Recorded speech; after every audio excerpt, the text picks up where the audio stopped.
Kegiatan kita pada siang hari ini.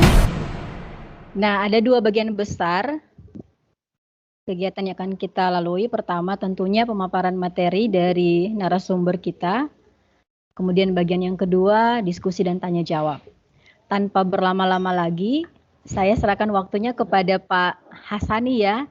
Pak Hasani, Ya, waktu dan kesempatan seluas-luasnya saya berikan kepada Pak Hasani untuk memberikan materinya. oke, terima kasih siang Bapak Ibu dari Sulawesi ataupun dari Timika ya, dari Papua. Dan thank you banget nih sudah menyempatkan waktunya ya di Selamat mana siang. ya selamat siang. Jadi di saya masih jam 1, mungkin di sana sudah jam 2 atau jam 3. Mudah-mudahan masih semangat di sore hari ini untuk menghadiri Teams workshop ini. Saya dapat informasi sebelumnya bahwa di pendidikan lokon ini sudah familiar ya dengan Microsoft Teams. Wah, ini seharusnya kita tinggal diskusi aja lebih detail mengenai pengguna Microsoft Teams. Tapi sebelum itu saya akan sedikit show kan beberapa fitur yang kita unggulkan di education dan mungkin beberapa tips yang mungkin kita bisa share bareng-bareng atau mungkin dari teman-teman yang punya ada pengalaman ya yang cukup oke bisa di-share dengan rekan yang lainnya, boleh diinfokan juga. Saya share screen terlebih dahulu dari sisi saya, sebentar.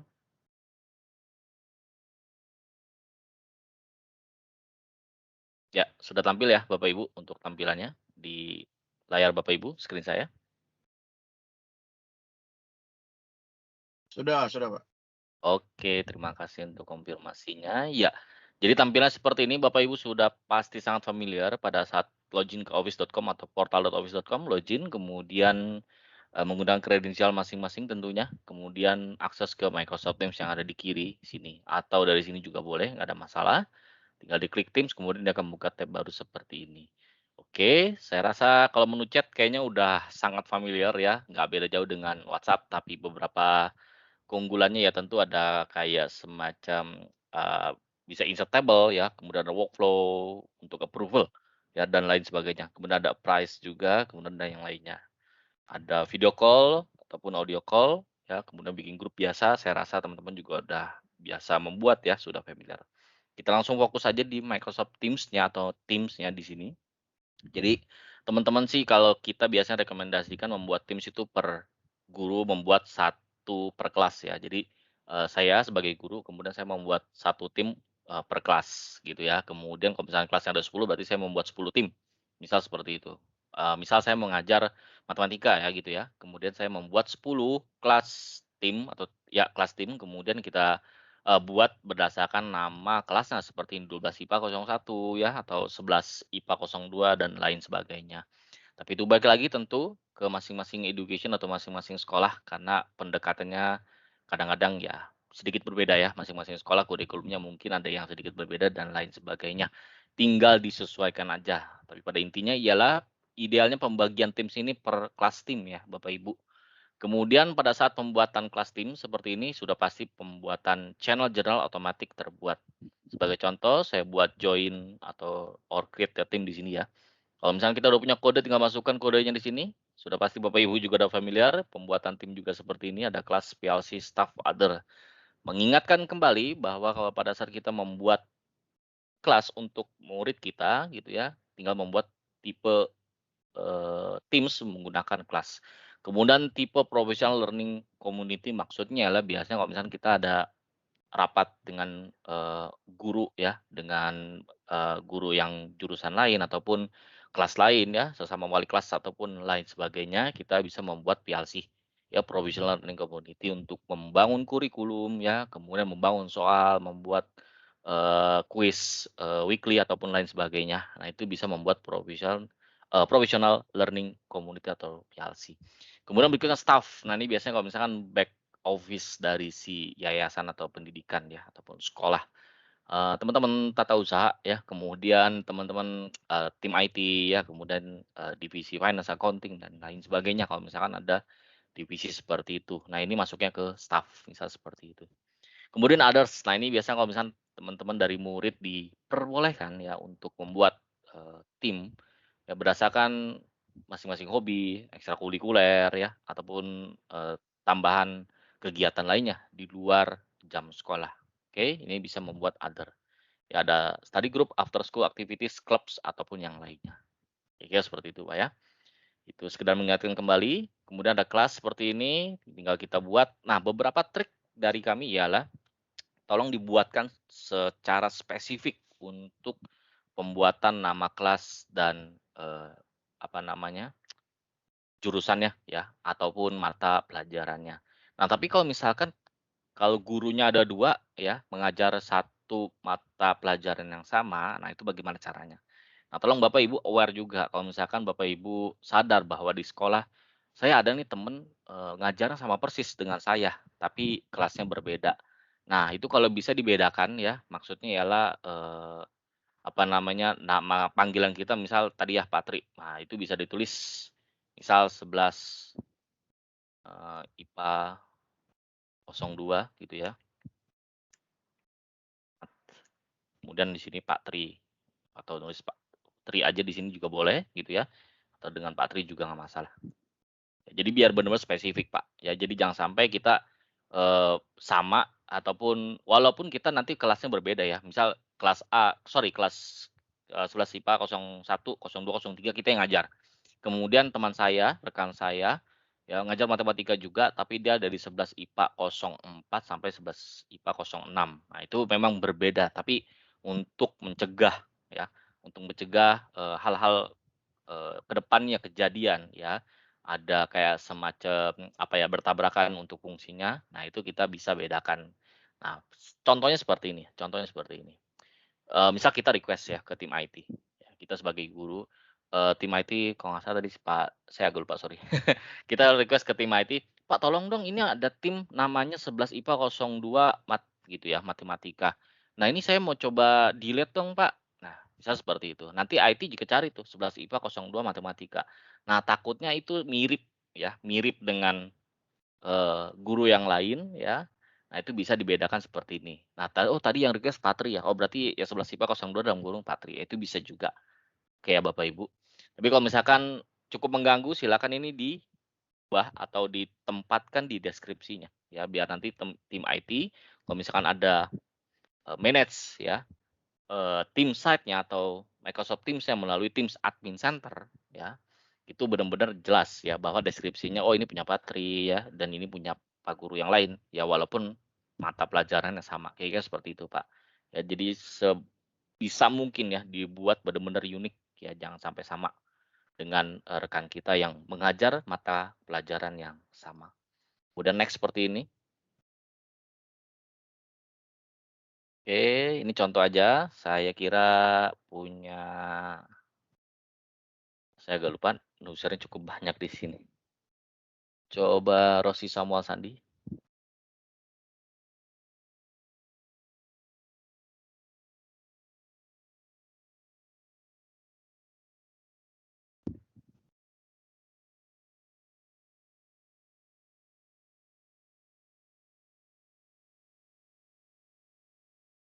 Oke, kita 3 aja, jangan terlalu banyak, hanya buat contoh aja.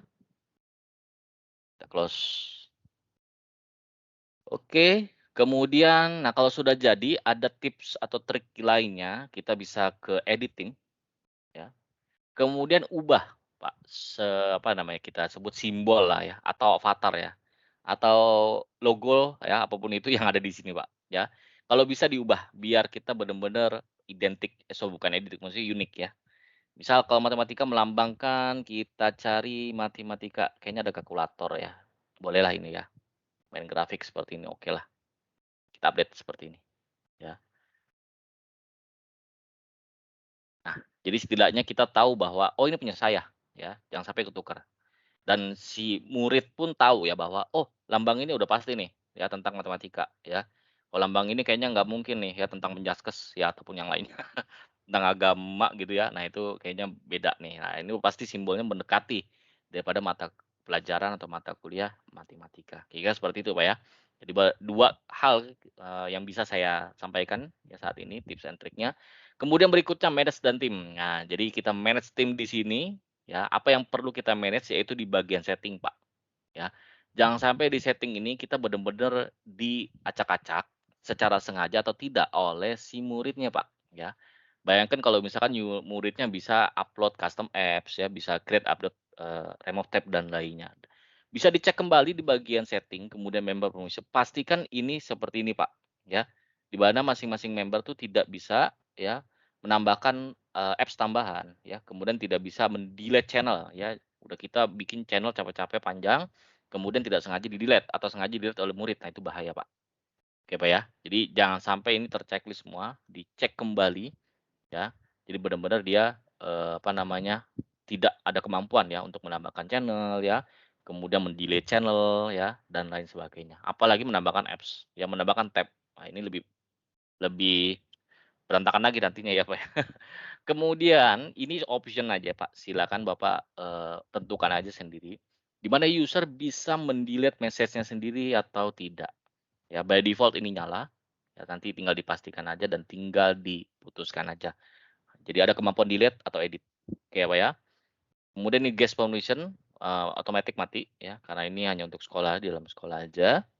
Kemudian mention, kemudian tim code, fun stuff. Nah, ini fun stuff juga harus diperhatikan, Pak, ya. Jadi by default GIF ini di sini strict ya. Kenapa? Karena memang untuk memastikan bahwa, muridnya tidak memberikan atau mengirim GIF yang aneh-aneh, Pak, ya. Pastikan ini strict, jangan sampai dia moderate. Kalau moderate dia ada pilihan, Pak, untuk mengirimkan GIF yang aneh-aneh, ya.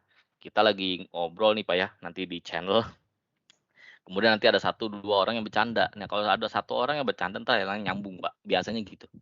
Nah, kalau udah lain nyambung, nah udah mulai aneh-aneh tuh yang dikirim ya, GIF, ya stiker, memes, dan yang lainnya. Kalau misalkan dari Bapak Ibu nggak boleh memberikan stiker dan memes, nah ini tinggal di-checklist saja Pak, atau dikosongkan seperti ini, ya. Tinggal leave blank seperti ini, kemudian dipastikan strict, atau nggak mau sama sekali tinggal tinggal disable aja Pak. Jadi GIF, stiker, dan memes itu nggak ada sama sekali. Oke Pak ya. Tapi kalau emot masih bisa. Ya, emoticon itu tidak ada pengaturannya, dan itu memang tidak bisa di-custom. Ya kalau GIF ya, stiker, memes, nah itu kan cukup universal ya ketika kita searching apapun ya, sebagai contoh, searching kata-kata yang tidak senonoh itu akan muncul, Pak, ya, untuk pencarian GIF dan stiker ataupun memes, ya. Jadi kalau misalkan mau lebih aman silakan di-disable ya, kalau misalkan mau di-enable pilih yang strict, pastikan untuk yang GIF-nya. Oke, itu tips and trick lagi dari kami. Kemudian yang lainnya kita bisa ke analitik, Pak, biar Bapak Ibu juga tahu siapa sih yang sebenarnya aktif, ya. Siapa yang, sering me-mention, siapa yang sering mengirim message, siapa yang sering menghadiri meeting, dan lain sebagainya, itu ada di analitik. Ya, biar Bapak Ibu juga ada penilaian secara informal lah. Kalau penilaian informal kan kita akan tahu ya, siapa yang, menghadiri kelas online ya, siapa yang mengerjakan PR, mengerjakan tugas ya, ataupun ujian dan lain sebagainya. Itu jatuhnya ke mungkin ya penilaian formal. Tapi penilaian informal lebih detail kita bisa melihat ke bagian tab analitik di sini. Oke, ya kira seperti itu ya Bapak Ibu. Jadi, di bagian member, tim ya kita bisa atur di bagian setting. Tadi mengenai, simbol ataupun logo ada di edit tim. Oke, atau mungkin Bapak Ibu mau pasang foto Bapak Ibu juga it's okay ya. Coba bisa nggak ya? Sebentar. Saya terakhir coba nggak bisa. Ah, bisa nih dia. Nggak upload ya Bapak Ibu untuk foto kita. Atau mungkin kita mengajar kebetulan tentang, fisika ya, terkait relay ya, atau tentang elektronika ya, mungkin kita mengajar mata pelajaran elektronika, dipasang ya foto asli relay. Wah, itu oke juga tuh Pak, ya, biar nggak tergantung dengan apa yang ada di sini.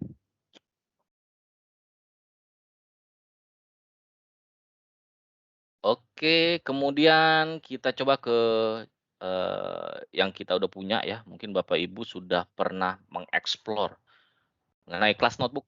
Nah, di mana kelas notebook ini Bapak Ibu juga mungkin sudah familiar ya menggunakan, kelas notebook. Oke, sebagai pengingat aja deh, kita mulai dari awal untuk menjelaskan atau mengingatkan kembali permission-nya. Oke ya.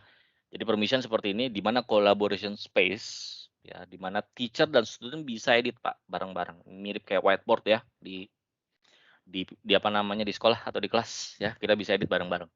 Kemudian content library, ya ini mirip kayak, apa ya, kayak buku buku tulis juga sorry, bukan buku pelajaran. Kalau buku pelajaran yang biasanya dicetak oleh pabrikan, Pak, ya, oleh tim percetakan. Tapi kalau content library ini teacher bisa edit konten, ya, tapi student hanya bisa lihat aja, nggak bisa, edit, kayak Bapak Ibu ya. Kemudian teacher only section, nah ini oret-oretan kita, Pak, ya coret-coretan pribadi kita, ya mungkin materi kita dari internet yang mungkin mau dirapikan dulu ya, kita searching di Google ya, kemudian kita cari materi apa, lain sebagainya. Kemudian kita kumpulkan ya, kemudian mau dirapikan terlebih dahulu sebelum disebar ke seluruh murid, kita masukkan ke teacher only section, biar kita bebas untuk mengedit ya materi kita sebelum disebar. Di mana student nggak bisa melihat ya konten dari si teacher only section. Kemudian student notebook, di mana ini catatan masing-masing user, pribadi user ya, di mana eee, masing-masing user nggak bisa lihat ya, student notebook-nya. Jadi nggak ada contek-contekan tuh ya, karena dia nggak bisa lihat, temannya. Tapi kalau guru bisa melihat ya, teacher bisa melihat semua ya, semua student notebook dari masing-masing user, dari masing-masing murid. Oke, tinggal klik next dia akan jadi. Oke, saya hanya mengingatkan untuk permission ini aja. Ya, ada collaboration space, kemudian content library, kemudian teacher only section, dan student notebook. Kita kembali lagi yang kita sudah punya aja, biar mempersingkat waktu. Dan di sini ada class notebook, kita expand terlebih dahulu yang ada di sini, show navigation ya. Nah, ini tadi saya ingatkan kembali, yaitu mengenai collaboration space, di mana ini bisa edit bareng-bareng dengan student langsung ya. Kemudian ini content library, di mana ini kita bisa edit, tapi si murid hanya bisa melihat saja, nggak bisa edit. Kemudian ini teacher only ya, kita hanya oret-oretan aja punya kita sendiri, mempersiapkan materi kita, drafting kita ada di sini semua ya, mau buat soal dari nol juga boleh dari sini. Ya, karena ini nggak bisa dilihat langsung oleh si murid, kayak Bapak Ibu. Dan masing-masing murid ya punya 4 section, yaitu hands out, kemudian class notes, quiz, sampai ke homework. Kayak Bapak Ibu ya. Ya kayak seperti ini untuk section yang kita punya. Masing-masing section kita punya page seperti ini. Oke. Nah, ada beberapa contoh ataupun tips and trick yang mungkin Bapak Ibu juga sudah pernah tahu. Itu di mana kalau misalnya kita udah punya PDF, Pak, ya, nggak usah ribet-ribet, langsung aja insert PDF kemudian di-print out. Nah, caranya tinggal add page seperti ini, kemudian materi. Nah, dalam bentuk PDF ya, seperti itu. Kita tulis materi satu aja deh. Kemudian insert, kemudian file, masukkan yang insert file printout. Kita coba ke ini aja deh. Oke. Ini ada berapa page?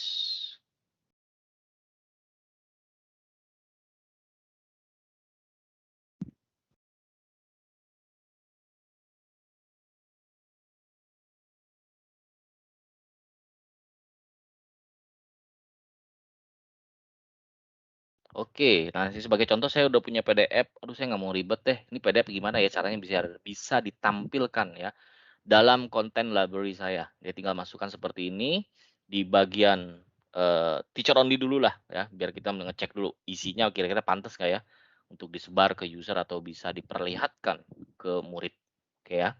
Seperti ini kira-kira, ya. Kalau misalkan 10 page juga dia akan tampil 10 page ya, kita nggak usah, ngetik lagi atau copy paste ya, tinggal upload, kemudian dari PDF itu langsung bisa dilihat seperti ini, oke Bapak Ibu.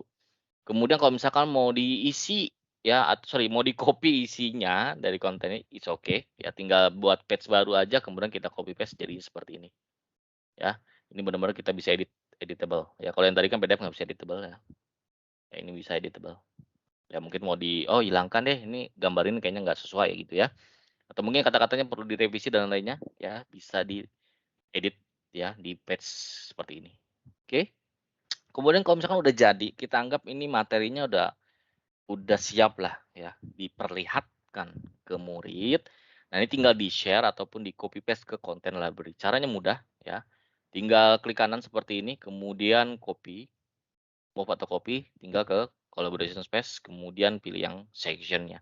Kalau punya section baru, tinggal ditambahkan, misal kita punya section baru deh. Tadi sini, section.